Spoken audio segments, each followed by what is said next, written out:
ये बात सही कि मोबाइल लेने और शादी करने के बाद ये अफसोस ही रहता है, थोड़ा सब्र कर लेते तो अच्छा मॉडल मिल जाता। ये जो है ना जिंदगी जो है ना, जिंदगी एक चक्कर है, और जिंदगी का चक्कर क्या है आप देखिए, बंदा जो है वो फल फ्रूट छोड़कर पकोड़े और समोसे खाता है, फिर वो बीमार होकर हॉस्पिटल में एडमिट हो जाता है, फिर वो हॉस्पिटल के बिस्तर पर रिश्तेदारों के लाए हुए फल फ्रूट खाता है और रिश्तेदार हॉस्पिटल के बाहर बैठकर पकोड़े और समोसे खाते हैं। ये है जिंदगी का चक्कर। अब आप देखें ना हमारी करेंसी डे बाई डे ऐसे नीचे गिर रही है जैसे रिश्तेदार नहीं गिर जाते नजरों से। हमारे मोहल्ले में किसी ने घर के दरवाजे के बाहर लिखा हुआ था ये मकान बेचना, उसके नीचे किसी ने चीज बेच दी। उसने चीनी का डब्बा खोला, अंदर से चूंटी निकल कर गई, खुदा के वास्ते चीनी का एक दाना देखो मेरी शुगर में हो रही है। मैं सिगरेट का आखिरी कश लगाकर उससे बहस जीतने ही वाला था। मैं सिगरेट का आखिरी कश लगाकर उससे बहस जीतने ही वाला था। मैं सिगरेट का आखिरी कश लगाकर उससे बहस जीतने ही वाला था कि उसने अपने बाल खोल। तो ये इसका कहने का मकसद है कि ये बात सच है कि अगर ये रिश्तेदारियां ना होती तो ब्लड प्रेशर जैसी बीमारियां ना होती। अब डॉक्टर मुझे कह रहे हैं आप में खून की कमी, आप जो है अनार खाया करें। मैं अनार लेकर आया लेकिन को अंदर से इतना सफेद था उसको तो खुद खून की जरूरत थी। एक बंदा आला से तंग आकर कह रहा है बरकत भाई जब लाइफ की स्पेलिंग एल से शुरू तो लाइफ के तो एल लगना ही है। मैंने अभी कोई तकरीबन कल की बात है, कोई मैंने 36 ईयर्स बाद मैंने 2 क्लास की किताब खोली और उसमें मैंने देखा कौवा अभी भी प्यासा है। अभी 2 दिन पहले मैं सत्ता देने गया, मैंने एक बंदे को बोला 10 चिड़िया मेरे नाम की छोड़ दे, बाद में पैसे मेरी जेब से 8 चिड़िया के निकले, फिर गया सारी रात खड़ा रहा, 2 चिड़िया पकड़ कर दी मैंने।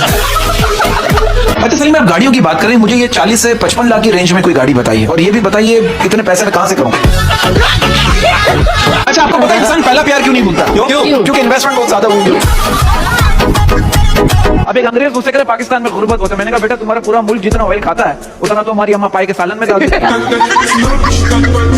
अच्छा ये बात है, बीवी को रोते हुए बच्चे पर इतना गुस्सा नहीं आता जितना सोते हुए शौहर को देखकर आता है। कम शादी इसलिए हो रही, मुझे ऐसा लगता है कि आजकल के लड़के खुद की अम्मी को पसंद नहीं आते तो लड़की की अम्मी को क्या पसंद आएंगे। अरे इसको टीचर ने कहा कॉपी पे हाथी बनाओ, ऐसा नुक्ता बना दिया, टीचर ने बोला ये क्या है, कह रहा हाथी दूर से आ रहा है ना। की बात हो रही ना, मैंने कुछ लड़कियों को देखा ब्रेकअप के बाद जो ना घर में ट्यूशन सेंटर खोल लेती और लड़कों को मार मार के बदले ले रही टीवी में। सही डकैती की बात किया यकीन करें, मेरे दोस्त के डाकू उसके सारा सोना लूट के ले जाते हुए जानमाज भी ले जाने लगे। तो मालिक कह रहा यार जानमाज तो छोड़ डाकू क्या जाए, मैं मुसलमान नहीं हूँ, मैं नमाज ना पढ़ता। अच्छा ये बताइए दुनिया में इतने इंतकाल हो रहे हैं, उस वक्त आप कहाँ होती हैं? दुनिया में बहुत सारे ट्रक चल रहे हैं, तुम क्यों नहीं आते उसके नीचे?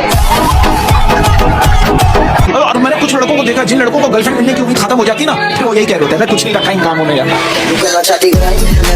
तंदूर की रोटी कभी कच्ची नहीं होती, तंदूर की रोटी कभी कच्ची नहीं होती, तंदूर की रोटी कभी कच्ची नहीं होती और जिस नंबर से बार बार मिस कॉल आए वो बच्ची नहीं होती।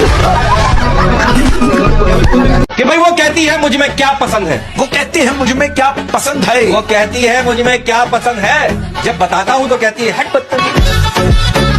एक आंटी एक लड़की से कह रही बेटा शादी वगैरह हुई है, लड़की ने कहा नहीं शादी तो नहीं हुई, यहाँ वगैरह वगैरह बहुत बार हुआ। ये बात सच है कि शादी के बाद अक्सर खवातीन, मैंने देखा है शादी के बाद अक्सर खवातीन अपने शौहर से कह रही होती है ना कि याद करें वो दिन जब हम पहली बार मिले थे, याद करें वो दिन जब आपने मुझे पहली बार प्रपोज किया था। तो ऐसा क्यों कहती है कि शादी के बाद लड़का कोमा में चला जाता है? अरे वो कौन सा चोर है जैसे दुनिया का कोई भी कानून सजा नहीं देता, कौन सा काम चोर है। डॉक्टर साहब मेरा बेटा फलों का जूस बनाकर पिया करो ताकत मिलेगी। मैंने कहा डॉक्टर साहब जितनी ताकत जूस पीने से मिलती है उससे ज्यादा ताकत तो जूस की मशीन साफ करने में निकल जाती है।